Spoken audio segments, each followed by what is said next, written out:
the president's low approval ratings have really frightened him and Democrats around the country, especially on Capitol Hill, rattling the president to, as his own poll numbers fall to near Donald Trump low levels.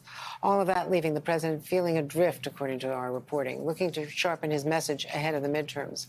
According to that reporting from NBC News and interviews with those sources close to the White House.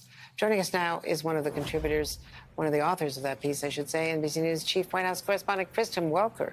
So, Kristen, talk to me about sort of all that is spooking the White House right now, and it's getting closer and closer to the midterms, and there's less and less time to turn this around. You're absolutely right, Andrea. The White House, this president, really dealing with a cascade of crises right now. Inflation, as you mentioned, the war in Ukraine, of course, that baby formula shortage.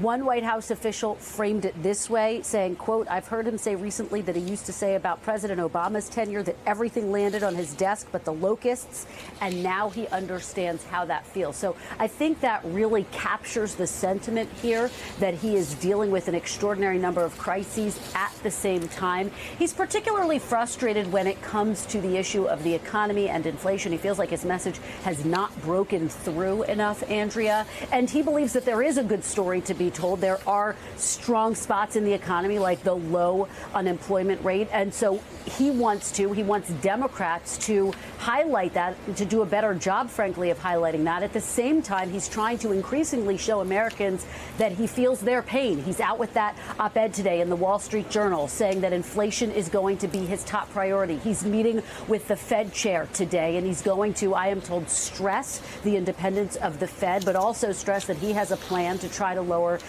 inflation as well. Now, administration officials have said they hope that inflation starts to come down by the fall, but of course, Andrea, there are just no guarantees when it comes to inflation. And so Democrats, this administration, this president, increasingly worried about all of this and the impact that it could have on the midterm elections. Now, as you pointed out, we just heard the president, the prime minister of New Zealand, talking about guns. Of course, they suffered that tragic mass shooting. And in the wake of the mass shooting in New Zealand, they instilled and installed new gun control measures. And of course, we've heard President Biden call for that as well.